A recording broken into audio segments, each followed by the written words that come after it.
There's one force that's a greater spiritual threat to humanity in the 21st century, greater than the Luciferic force. That force is Ahriman.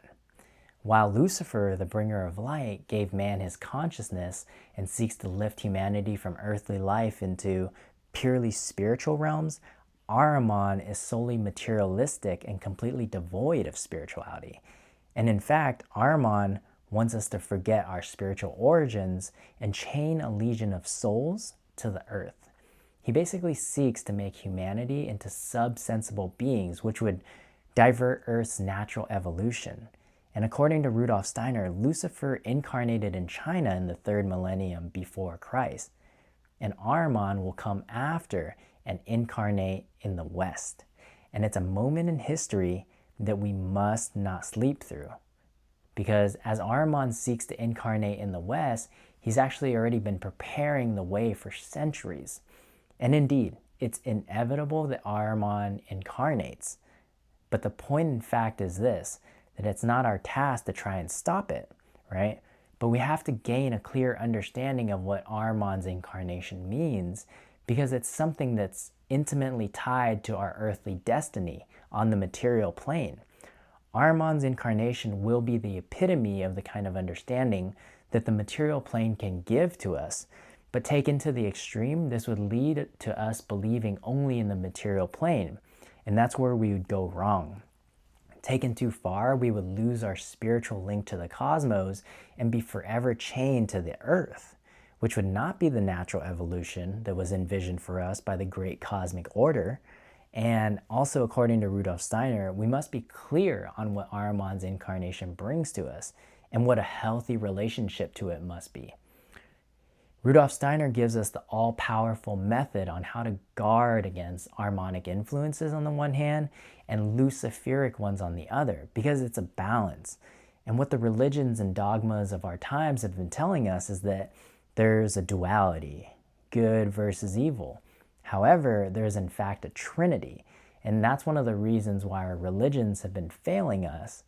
They haven't been giving us the truth that's relevant for our times. No, but this Trinity of Forces has always been known in occult circles. And so we'll get into this Trinity and how to apply it in your life. We'll go over how Ahriman has been preparing and where our vulnerabilities are as a society, and also what a right relationship to Ahriman's incarnation must be if we are to keep Earth on the proper track of evolution. All right, to give some context, we have to introduce the two forces, the Luciferic and the Ahrimanic. Because these forces work on two ends of a scale, they balance each other out. And according to Rudolf Steiner, Lucifer incarnated in the East around the 3rd millennium BC, a literal incarnation of a person somewhere in China that had the wisdom of Lucifer, and they bestowed this wisdom upon humanity. They bestowed a certain kind of consciousness, which was really the power of intellect. Before then, humans couldn't acquire knowledge through their own intellect.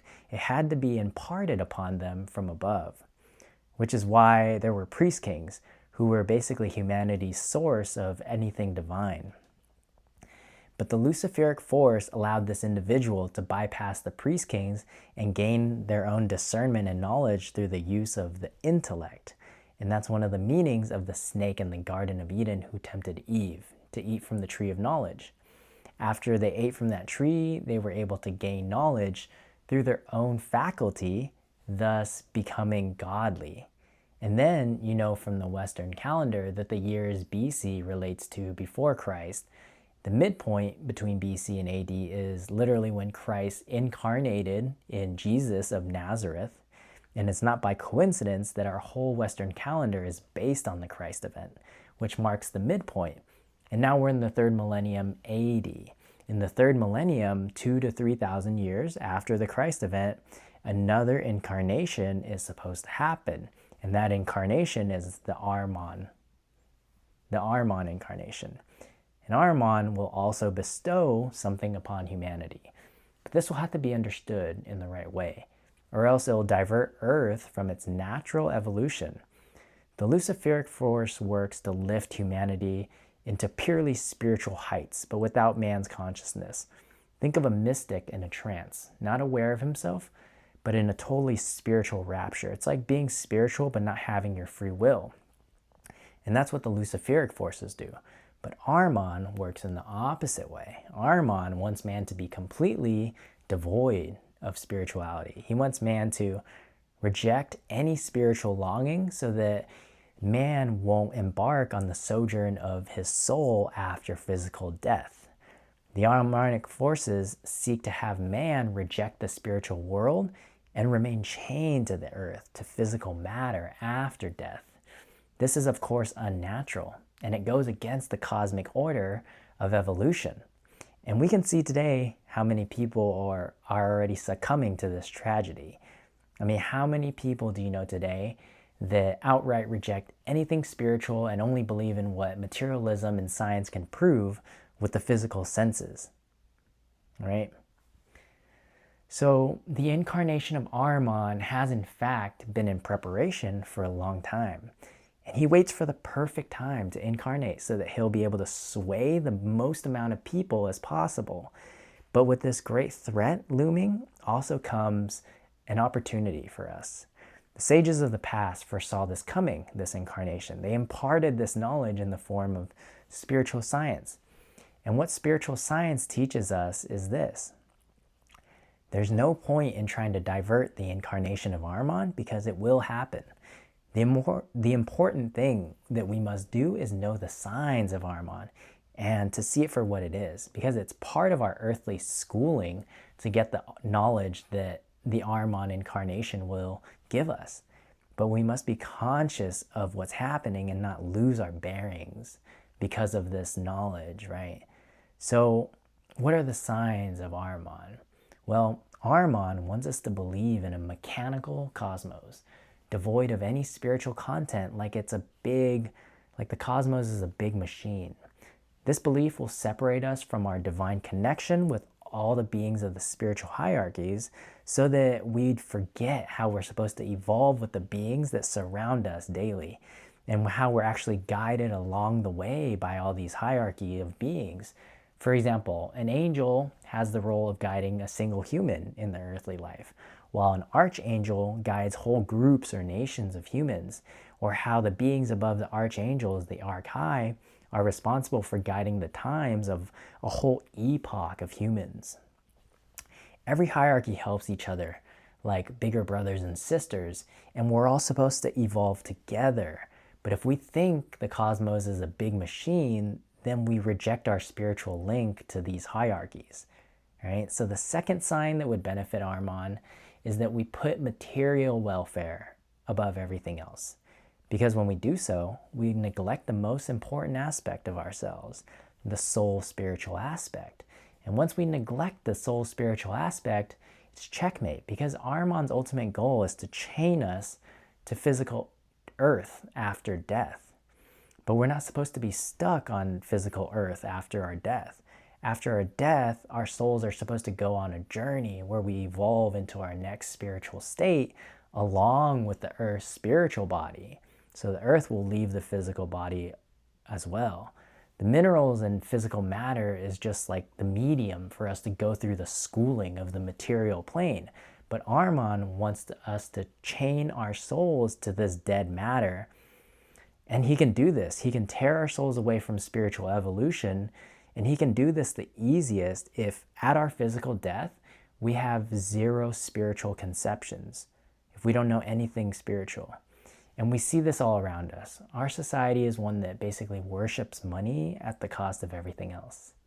And mostly all ambition today is centered around material welfare and getting riches. And another sign is that science, devoid of any spiritual content, dominates our thinking. The science of today has largely been shaped by Galileo and the scientific method, which is a science that is based on what we can observe through our physical senses. Yeah, this kind of development was necessary, though, so that we could discover and master this physical plane. But if we stay at this stage and don't develop our knowledge further, it will lead to like dry intellectual knowledge without any soul. And we've come to the point of trying to make the most precise calculations, right? But we no longer understand the meaning behind it, which is a whole thing of spiritual evolution and phenomena. There's a whole world that exists beyond what our physical senses show us. So look, despite all of this, there is a necessity of Ahriman's incarnation. And so it's not a matter of avoiding, but we actually have to go through the experience of his incarnation. We have to take what we need to learn from the Ahrimanic force and still recognize that we have a divine destiny as soul spiritual beings. Because what Ahriman's incarnation will bring will allow us to be very clever on the material plane. We'll discover ways to manipulate certain forces of the earth to become very powerful, but in a material sense. But we must not get blinded by the greed that this power gives us. Blind to the fact that although we can master this material plane, all of the matter is still just one aspect of reality, but not the truest aspect. So even as we come to master this physical plane, we must still recognize that the true reality is somewhere behind the elements that make up our material world. Because the material plane is just one aspect of reality and not the full picture. The ancients called it Maya, the illusion, right? So now Ahriman wants us to worship the material plane, the illusion. And he's the great deceiver because of this. He wants to sell us this illusion. He wants to deceive us that the physical is all there is. Because again, by doing so, we neglect our soul spiritual aspect. And if we completely reject the spiritual nature behind all the physical phenomena, then upon death, he can divert our souls and chain us to the earth as subhumans. Ahriman basically seeks to hold us back in his own sphere as other souls evolve into the next stage. And this sphere is known in esoteric circles as the eighth sphere. So you might have heard of that before. The important thing is to recognize the signs of Ahriman. So when he comes, we can see it with clarity because he will come. And how do we prepare ourselves in the best way? For this to happen, we need an illumination. We need to bring light to what we call science today. We need to bring knowledge from the spiritual realm into our science today to have a truly correct perspective on it. There's a lot that our science can figure out today, but it looks at things in a one-sided way. Again, our science is one that looks at what only our physical senses can detect. So we dissect and we measure and we analyze everything down to a T, but our science doesn't take the soul spiritual aspect into consideration.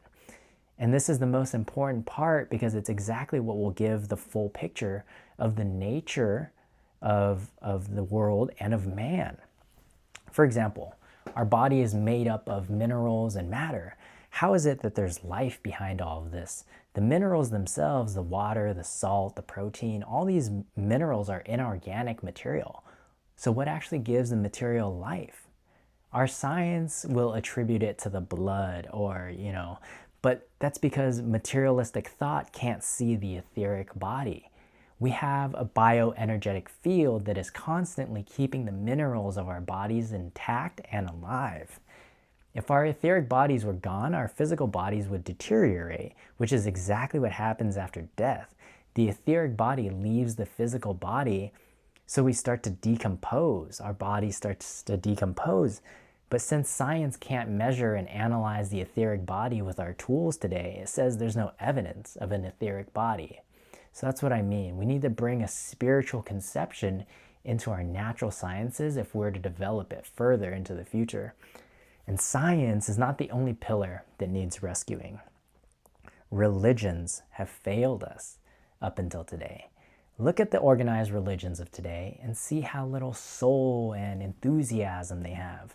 None of the youth are turning to it anymore, and it's leading society into desolate lands. Our traditional religions also need an impetus from spiritual science. And I know the diehards are reluctant to accept anything new. The word is sacred and we must abide only by that original teaching, right? But no, as society evolves, one needs to evolve the teachings and adapt them to the times, because whatever stays stagnant eventually perishes away. We can also see how religion has been co-opted by materialism. I mean, when I was young, I was taught that heaven was an actual location somewhere in the sky, somewhere where there's a paradise where I could have whatever it is that I wanted. So you can see how this idea has been totally turned into a materialist fantasy. And that's what everybody's given these days in traditional religion. Then, on the other hand, we have an absolute rejection of the traditional religions because they don't speak to our souls anymore. The soul hungers for meaning, even though we don't realize it intellectually. The spiritual void we have as a society is creating a hole, and it's getting bigger and bigger, and we can keep trying to fill it with material things, but that's not going to nourish us. We have widespread depression and midlife crises before 30 years old, and that's the norm. That's why the youth go in search of something mystical in plant medicines in place of a grounded spiritual practice. And I know this because I went there.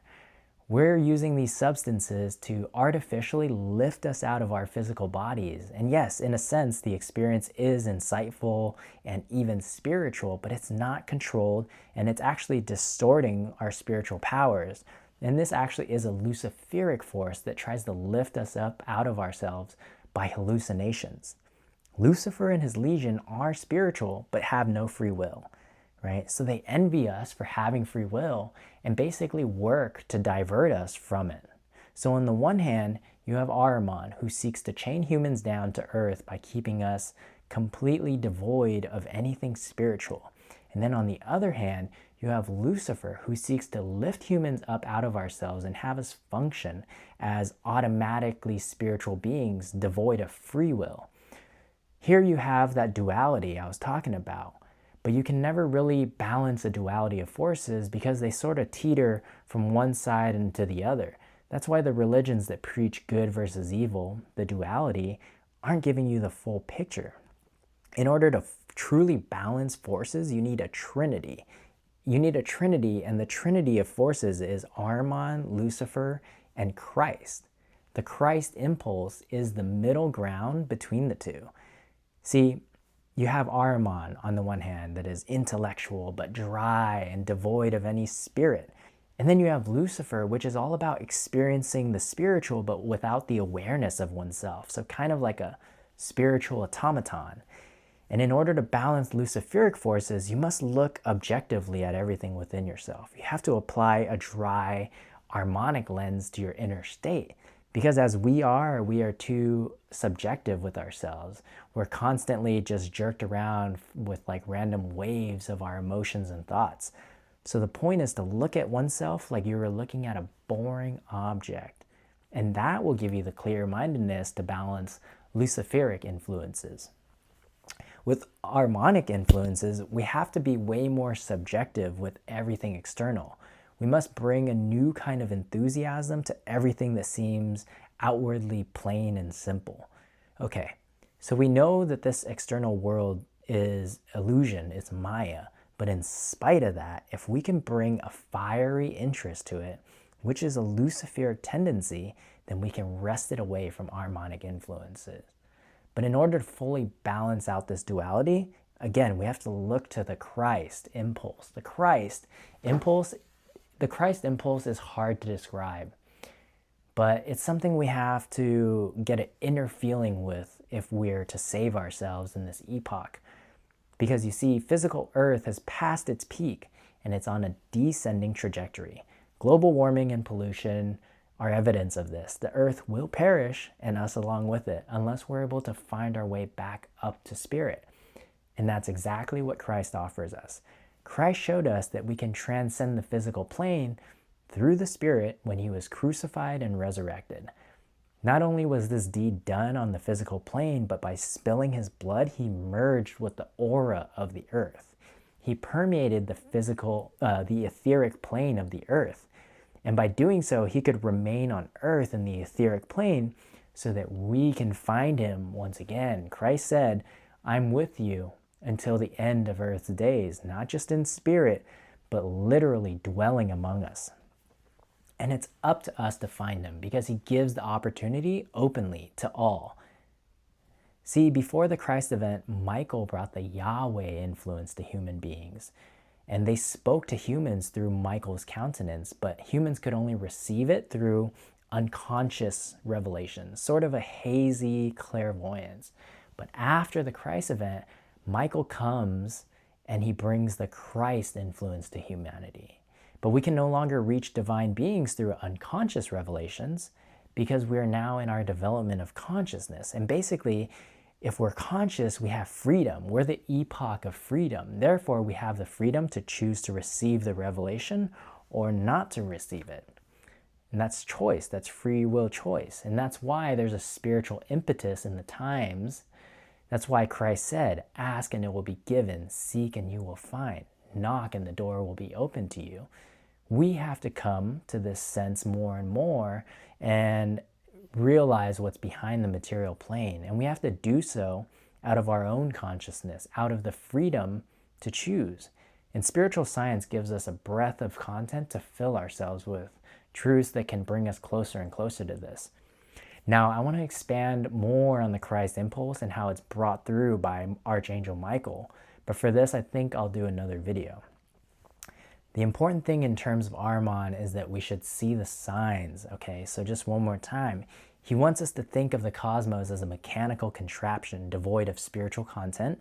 He wants us to put material welfare above our spiritual life. And he wants the natural scientific thought of today to dominate the minds of everyone. And if you ask me, I think he's well equipped to incarnate, like soon. But we have a whole host of beings and masters who have been helping us prepare for this. Through the inner draw towards spirituality, you might not know exactly what it is, but I know you feel it. And through spiritual science, which has the power to illuminate the darkness we're about to enter. That's it for this one. I hope you got something out of it, and stay tuned for my upcoming video where I'll go more into the Christ impulse.